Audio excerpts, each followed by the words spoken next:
얼마 전에 전쟁 종식을 위해서 이 미국과 러시아의 회담이 있었습니다. 그런데 그 장소를 여러분 혹시 기억하시나요?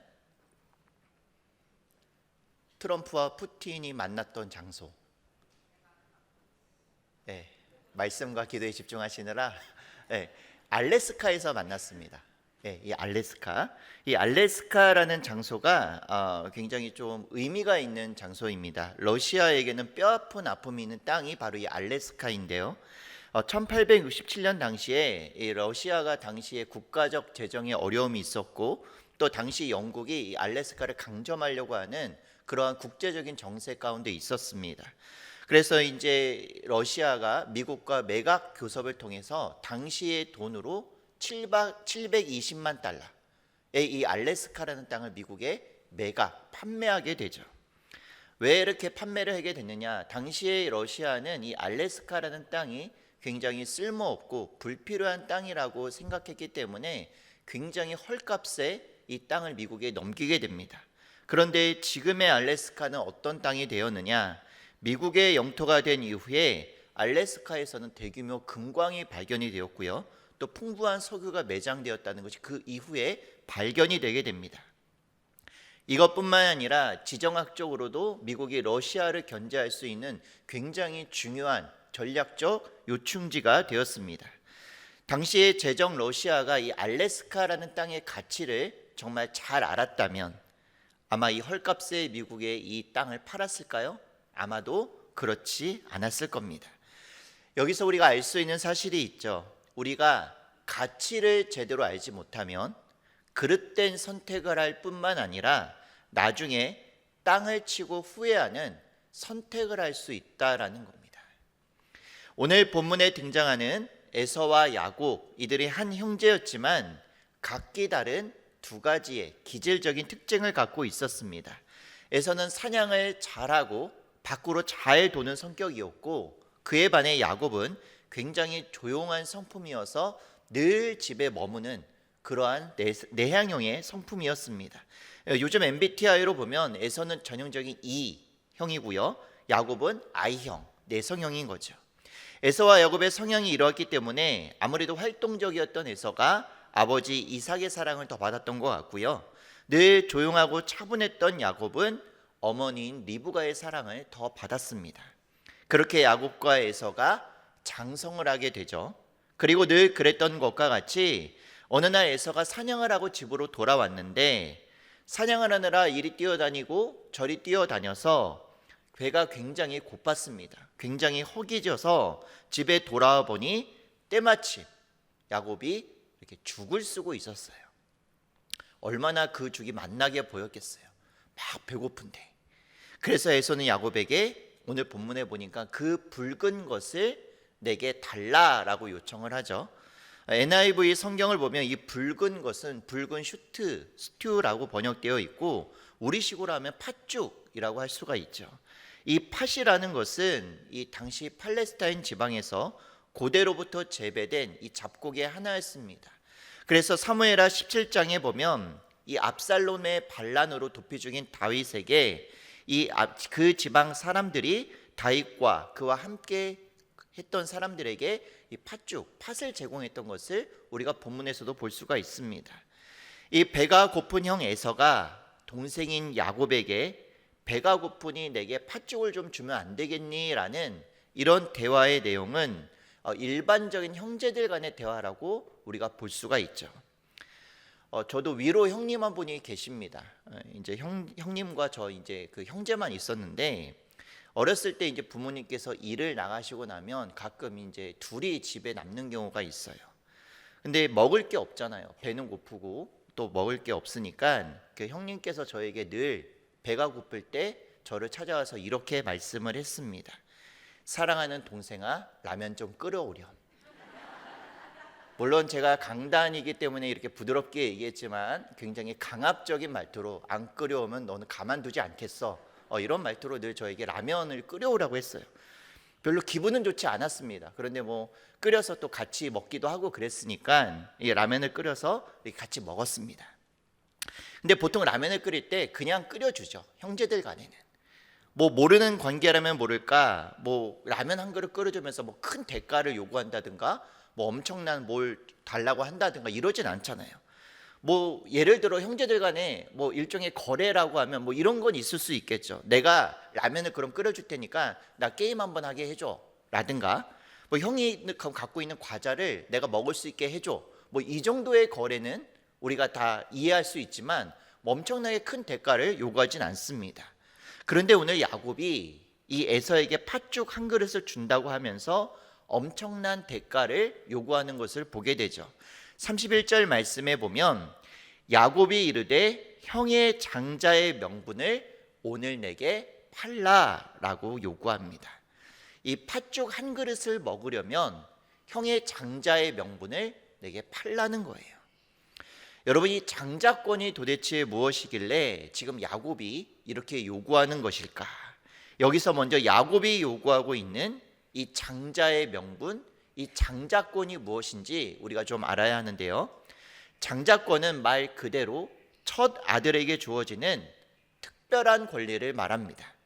이 고대 근동의 많은 문서들에 보면 이 장자권의 관습이 존재했다라는 것을 증명해 주고 있는데, 먼저 우리가 잘 아는 대로 장자는 유산 상속을 받을 때 다른 자녀들에 비해서 2배의 유산 상속을 받았습니다. 즉 유산의 2배를 받았는데 신명기 21장에 이렇게 말씀하고 있습니다. 17절에 보면 반드시 그 미움을 받는 자의 아들을 장자로 인정하여 자기의 소유에서 그에게는 2 몫을 줄 것이니 그는 자기의 기력의 시작이라 장자의 권리가 그에게 있음이니라 라고 말씀하죠. 성경의 율법에 정해진 권한이라는 겁니다. 또 두 번째 혜택은 무엇이냐면 그의 계보가 장자를 통해서 계속 이어졌다라는 겁니다. 계보의 영혼이 그의 이름이 기록되고 그의 후손들은 그의 가문을 대표하는 그 이름이 계속해서 기록되는 그 장자권이 권리가 있었다라는 것이죠. 그런데 오늘 본문에서는 이 2가지의 장자권보다도 더 중요한 권리가 있다라는 것을 우리에게 말씀해 줍니다. 그것은 바로 무엇이냐면 언약의 계승에 관한 신앙적인 권리입니다. 구약에서 장자권이 중요했던 이유가 있습니다. 아브라함의 계보를 통해 하나님이 아브라함과 맺으신 그 언약의 약속이 장자를 통해 전승되고 계승되어졌기 때문에 그렇습니다. 우리가 잘 아는 대로 노아의 때 홍수로 인해 온 인류가 심판을 받은 이후에 하나님께서 아브라함을 택하시죠. 하나님께서는 아브라함에게 많은 축복을 약속하십니다. 우리가 아는 하나님의 약속의 말씀이 무엇이죠? 너는 복의 근원이 될지라. 너를 축복하는 자에게 내가 너를 축복하고 너를 저주하는 자에게 내가 저주하겠다. 또 창세기 15장에 보면 하나님이 아브라함을 끌고 나가서 밤하늘의 별을 보라고 말씀하십니다. 하늘 우러러 별의 숫자를 세어보라. 셀 수 있겠느냐? 내 자손이 이와 같이 번성하리라 라는 번성의 축복도 주십니다. 그리고 창세기 17장에는 아브라함 네가 열국의 아비가 될 것이야 라는 엄청난 축복의 약속의 말씀을 받게 되죠.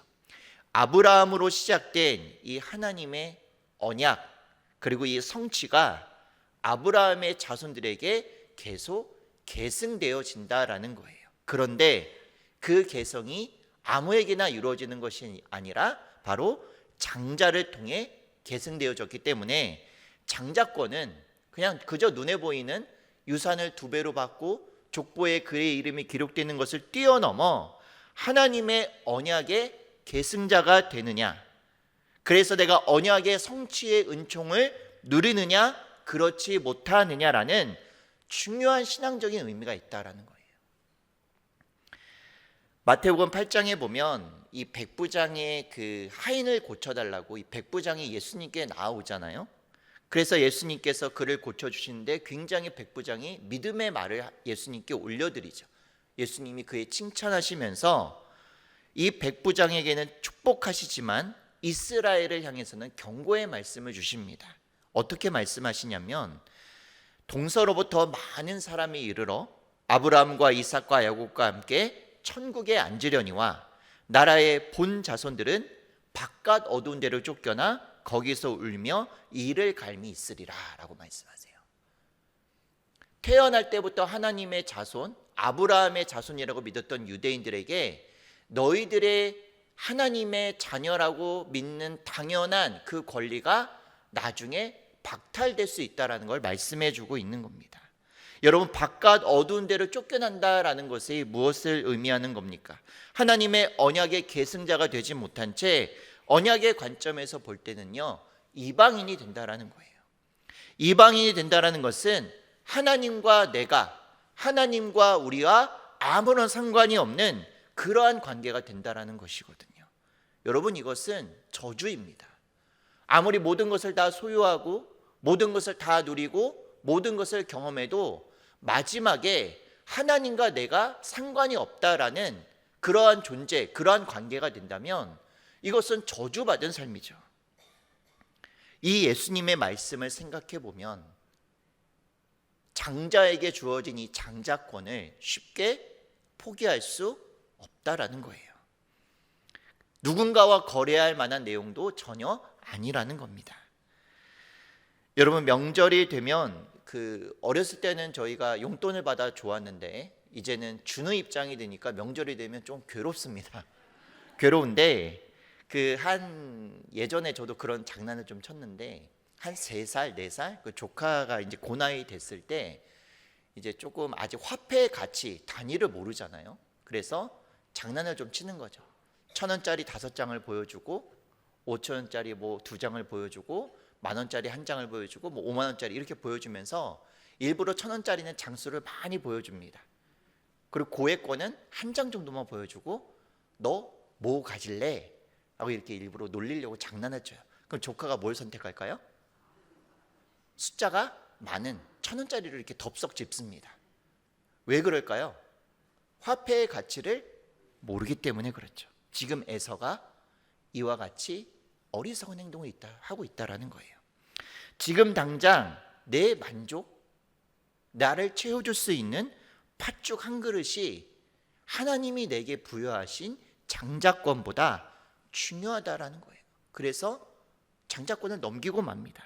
오늘 32절 말씀해 보세요. 에서가 이르되 내가 죽게 되었으니 이 장자의 명분이 내게 무엇이 유익하리요? 지금 죽게 되었나요? 과장하고 있죠. 그냥 배고픈 것뿐입니다. 근데 너무 이 현실에 몰입하고 현실이란 틀 안에 갇혀 있으니까 하나님이 내게 주신 장자권은 지금 눈에 보이지도 않고 팥죽을 취해버립니다. 장자로 태어난 에서가 당연히 그 약속의 상속자가 될 수 있었지만 스스로가 그 장자권을 포기합니다. 다시 말해 자기 손으로 하나님, 나는 하나님이 주신 축복 받지 않을래요. 나는 하나님의 언약 없이도 잘 살아갈 수가 있습니다라고 말하고 있는 것과 똑같습니다. 궁극적으로는 나는 하나님 없이도 상관없어요라고 선포하고 있다라는 거예요. 굉장히 충격적인 일이죠. 에서의 이러한 선택에 대해서 오늘 본문의 말씀이 어떤 결론을 내리고 있나요? 34절 말씀 우리 같이 한번 읽어보겠습니다. 시작. 야곱이 떡과 팥죽을 에서에게 주매 에서가 먹으며 마시고 일어나 갔으니 에서가 장자의 명분을 가볍게 여김이었더라. 아멘. 가볍게 여김이었더라. 여기서는 그저 에서가 좀 장자의 명분을 소홀히 여겼구나, 이 정도로 우리가 받아들일 수 있는데 히브리서 12장 16절 17절에 보면 명확하게 에서에 대해서 하나님이 이렇게 평가합니다. 음행하는 자와 혹 한 그릇 음식을 위하여 장자의 명분을 판 에서와 같이 망령된 자가 없도록 살피라. 너희가 아는 바와 같이 그가 그 후에 축복을 이어받으려고 눈물을 흘리며 구하되 버림바가 되어 회개할 기회를 얻지 못하였느니라. 조금 더 명확하게 이 행동에 대해 히브리서 기자가 평가하고 있습니다. 이것이 에서의 행동에 대한, 이날 에서의 결정에 대한 하나님의 평가라는 거예요. 에서는 그에게 주어진 장자권을 가볍게 여기고 이 팥죽 한 그릇과 맞바꾸는 어리석은 행동을 했다가 망령된 자가 되었다라고 분명히 성경은 증거하고 있습니다. 그저 가볍게 여겨서 실수 한번 했네 이 정도가 아니라 하나님은 에서를 향해서 망령된 자다, 회개하기를 원했지만 회개할 기회를 얻지 못했다라고 저주의 말씀을 하고 있다라는 거예요. 그런데 여러분 한번 잘 생각해 보십시오. 궁극적으로 그저 팥죽 한 그릇을 팔았다고 하면, 넘겼다라고 하면 그저 왜 하나님이 이렇게 분노하셨을까? 왜 망령된 자라고 하고 회개할 기회를 얻지 못했다, 사랑과 은혜의 하나님이 왜 이런 말씀을 하셨을까? 궁극적으로 에서가 포기한 것이 무엇이냐면 장자의 명분이 아니라 바로 하나님을 포기한 거예요. 이 장자의 명분을 누가 주셨습니까? 아브라함이 준 건가요? 이삭이 준 건가요? 아니에요. 하나님께서 아브라함에게 주신 거예요. 하나님이 주신 걸 포기했다라는 것은 하나님을 포기한 것과 마찬가지라는 겁니다. 여러분, 예를 들어서 대통령이 나에게 어느 날 어떤 선물을 줬다고 한번 여러분 생각을 해보세요. 여러분, 그 선물이 무엇인지 크게 중요하지 않습니다. 대통령이 나에게 주었다는 게 중요한 거죠. 여러분 어떻게 하시겠습니까? 가문의 영광으로 알고 대대손손 그 선물을 물려주지 않을까요? 그리고 명절 때마다 자손들이 모일 때마다 야, 예전에 대통령이 나에게 이런 귀한 선물을 줬어, 우리가 그런 집안이야 라고 자랑하지 않겠습니까? 그런데 만약 대통령이 나에게 어떤 선물을 주었는데 그 선물을 버리거나 누군가에게 줘버린다면 궁극적으로 그 물건을 하찮게 여긴 것이 아니라 그 선물을 준 대통령에 대해서 하찮게 여기고 귀한 분으로 여기지 않기 때문에 그 물건을 하찮게 다룰 수 있다라는 거예요. 여러분 마찬가지입니다. 어떻게 이렇게 신앙적이고 영적으로 중요한 의미가 있는 이 장자권을 팥죽 한 그릇에 쉽게 넘길 수가 있을까요? 그것은 장자권을 주신 하나님을 귀하게 여기지 않은 것이고 하나님의 언약을 사모하지 않았기 때문에 이런 행동을 했다라는 거예요. 그러니까 그렇게 말도 안 되는 팥죽 한 그릇에 거래하고 말자. 당장 내가 배고파 죽겠는데 하나님의 언약, 약속의 성취가 나와 무슨 상관이 있느냐는 겁니다. 당장 내 눈앞에 배고픔과 삶의 중요한 문제들이 있는데 하나님보다 그것을 먼저 선택하는 것이 옳다고 생각하는 거예요. 이러한 에서의 모습이 혹시 우리의 모습은 아닌지 돌아볼 수 있기를 바랍니다. 우리도 살아가다 보면 신앙생활하다가 에서와 같이 이 연약함 가운데 놓일 때가 있어요. 에서도 지금 이 배고픔이라는 육신적인 연약함 앞에서 무너진 거거든요. 여러분 이때가 위험하다라는 겁니다. 평소에는 괜찮습니다. 그런데 꼭 육신적인 연약함, 영적인 연약함 가운데 놓일 때 우리에게 속삭이는 소리가 있죠. 야곱이 에서를 향해 속삭였던 것 같이 지금 너에게 중요한 것은 먼 미래에 이루어질 하나님의 언약이 아니라 지금 너의 배고픔을 해결하는 거야. 신앙적인 가치보다 너의 육신의 가치, 더 나은 삶의 만족을 위해 살아가야지. 이러한 소리가 내가 연약함 가운데 놓일 때 아주 매력적이게 들린다라는 거죠. 그럴 때 에서와 같이 어리석은 선택을 하는 것이 아니라 하나님의 약속, 하나님을 향한 믿음, 또 하나님의 언약의 축복을 사모하며 믿음으로 승리할 수 있는 모든 믿음의 백성들 될 수 있기를 주님의 이름으로 축복합니다. 여러분 구약에서는 이 장자들만이 이 장자권을 계승할 수 있었지만 예수님의 구속의 은혜로 이제는 하나님의 영적인 자녀, 영적인 장자가 된 우리들에게 바로 이 영적 아브라함의 자손이 되었기 때문에 이제는 이 장자권이 우리에게 주어진 줄 믿습니다. 그러면 우리가 이 땅을 살아가면서 어떻게 해야 이 장자권을 소중히 여기면서 우리의 자손들과 이웃들에게 이 장자권을 계속해서 계승하며 나아갈 수 있을지 오늘 두 가지를 살펴보도록 하겠습니다. 그렇게 실천하기 위해서 특별히 두 가지가 필요한데요. 먼저는 우리가 하나님을 귀한 분으로 모셔야 합니다. 믿어야 한다라는 거예요. 여러분 아까도 말씀드렸지만 내가 믿는 하나님, 나의 하나님을 내가 소중히 여기지 않고 내가 귀한 분으로 여기지 않는데 어떻게 나에게 하시는 하나님의 말씀을 귀하게 여기고 하나님이 내게 주신 축복의 언약의 말씀들을 귀한 것으로 우리가 받아들일 수가 있겠습니까?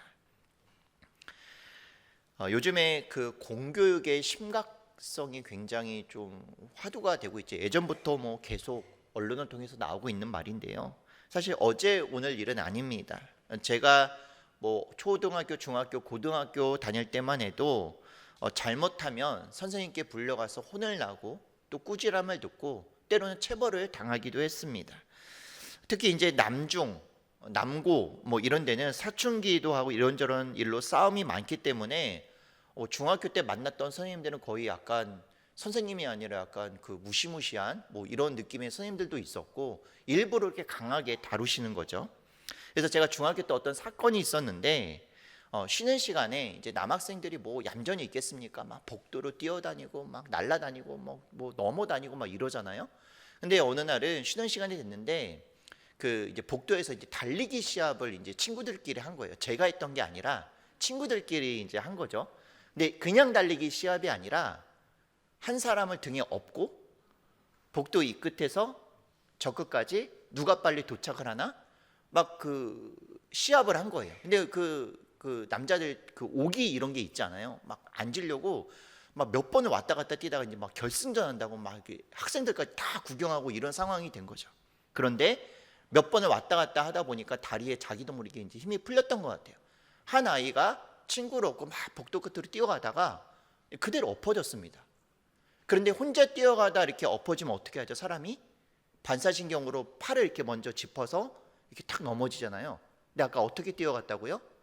친구를 업고 뛰어가다가 넘어졌으니까 그대로 시멘트 바닥에 이렇게 엎어진 거예요. 이마가 이렇게 구멍이 나서 피가 철철 나고, 그러니까 뭐 학교가 막 난리가 났죠. 그래서 막 그때 그 장난을 쳤던 아이들이 교무실에 불려가서 막 선생님한테 혼나고 막 맞고 막 이랬습니다. 허벅지에 온갖 피멍이 들고 뭐 봉골레 그 손잡이가 몇 개 부러질 정도로 아주 심하게 맞았어요. 뭐 예전에는 그랬다라는 거예요. 그렇게 때렸다라는 것이, 체벌을 했다는 것이 잘했다라는 것이 아니라, 그래도 당시에는 그렇게 체벌을 하고 그렇게 선생님한테 혼을 나면 무슨 이유가 있었겠지라고 항의하는 학부모나 반항하는 학생들이 그렇게 많지 않았습니다. 왜요? 선생님에 대한, 교사에 대한 기본적인 신뢰와 존경심이 있기 때문에 그랬죠. 그리고 학교의 방침을 믿었기 때문에 그렇습니다. 그런데 여러분, 요즘은 어떻죠? 반대로 학생들이 선생님을 때립니다. 교사들이 학생들에게 체벌도 함부로 할 수 없는 시대예요. 선생님에 대해서 학부모들이 항의 전화나 투서로도 넣는 날이면 교사들이 징계를 당하기도 합니다. 이러한 공교육의 현장에서 선생님에 대한 존경심이 있을까요? 없을까요? 당연히 없습니다. 선생님의 그림자도 밟지 않는다라고 했는데 그 정도까지는 아니어도 나를 가르쳐 주시고 있는 선생님에 대한, 은사에 대한 귀하고 감사히 여기며 소중히 여기는 마음이 없다라는 거예요. 선생님을 귀하게 여기지 않는데, 선생님을 존경하지 않는데 선생님들의 가르침이 우리의 삶에 영향을 미치지 못하라는 거예요. 여러분, 마찬가지입니다. 우리가 하나님을 귀한 분으로 여기지 않으면, 하나님을 소중히 여기지 않으면 하나님의 말씀과 언약과 축복의 약속도 귀한 것으로 여기지 않는다라는 거예요. 하나님을 귀한 분으로 믿지 않으면 하나님의 말씀도 가볍게 여기게 되고요, 예배 태도도 달라지게 되고요, 모든 일상의 삶이 영적으로 무너지게 되어 있습니다. 지금 에서가 그렇게 무너지는 모습을 우리에게 보여주고 있는 거예요. 사랑하는 성도 여러분, 하나님을 귀한 분으로 다시 마음속에 모실 수 있기를 바랍니다.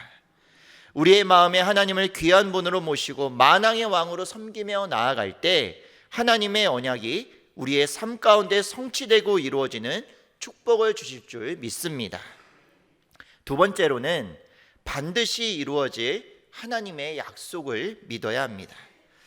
여러분, 에서는 자신에게 주어진 이 장자권이 온 세상을 구원하시고자 하는 하나님의 계획과 연결되어 있다라는 사실을 알지 못했습니다.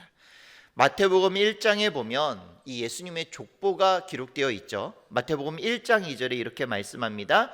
아브라함이 이삭을 낳고 이삭은 야곱을 낳고 야곱은 유다와 그의 형제들을 낳고 라고 기록되어 있죠.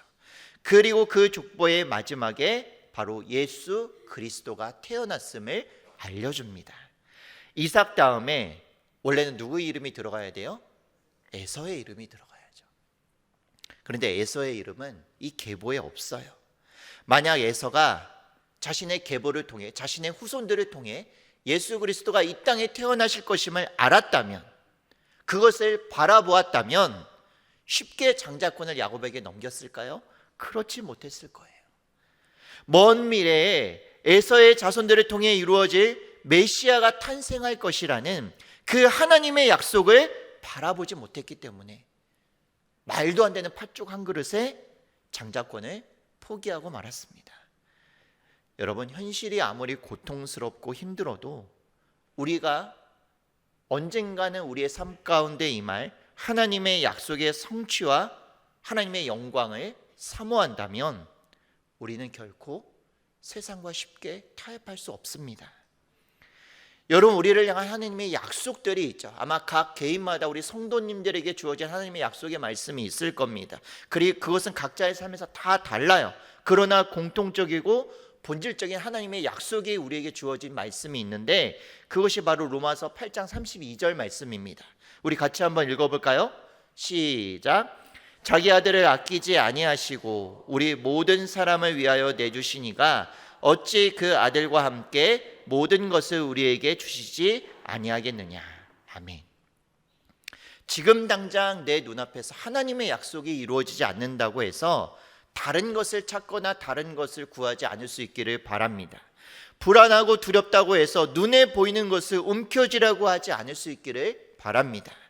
정말 하나님의 아들이신 예수 그리스도께서 나를 위해 십자가에 달려 돌아가셨다는 사실을 믿으신다면 반드시 하나님의 약속이 성취된다라는 것을 의심치 마시고 기도하면서 하나님의 때를 기다리십시오.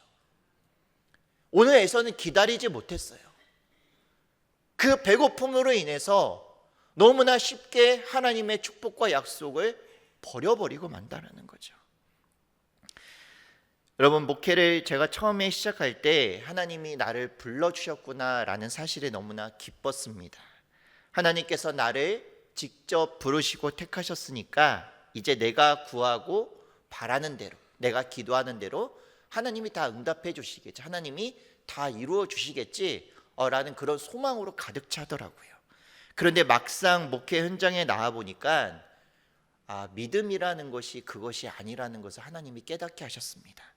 마치 예수님께서 공생애를 시작하시기 전에 광야에서 3가지 시험을 받게 하시고, 모세도 하나님께서 쓰시기 전에 이 40년이란 세월을 기다리게 하셨던 것처럼 하나님의 때, 언약의 성취가 이루어지는 그 때를 기다리게 하는 훈련을 저한테 시키시더라고요.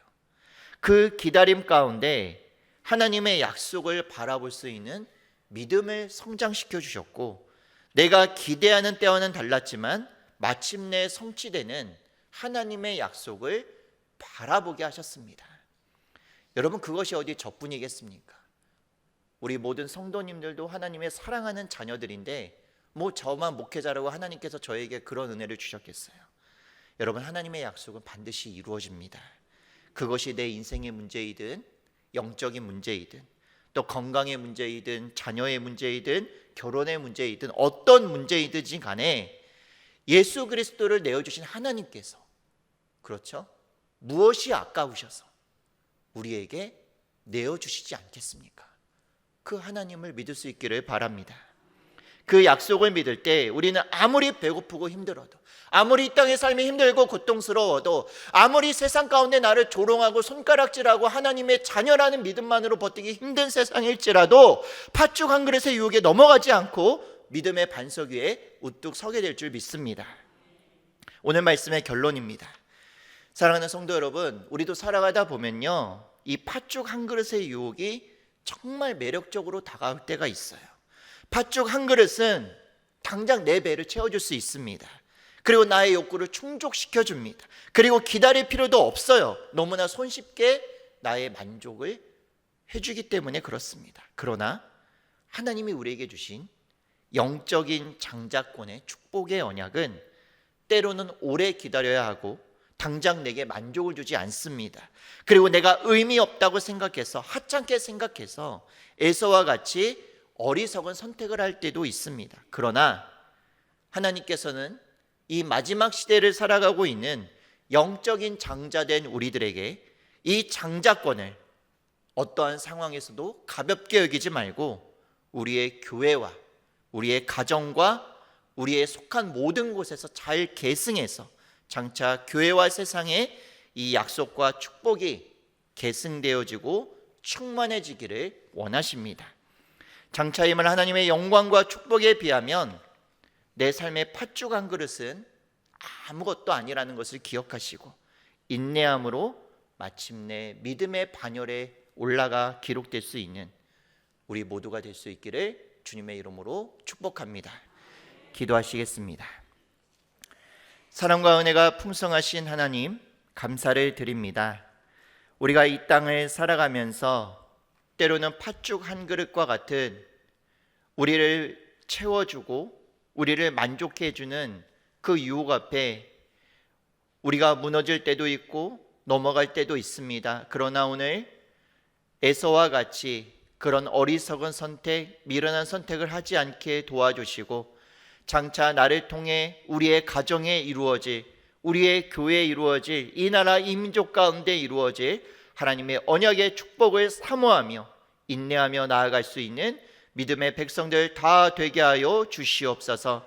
마지막 때를 살아가는 우리 모두에게 하나님의 약속을 붙잡고 흔들리지 아니하고 믿음의 반열에 그 이름이 기록되기를 사모하며 나아갈 수 있도록 인도하여 주시옵소서. 모든 것 감사드리며 예수님의 이름으로 기도드리옵나이다. 아멘.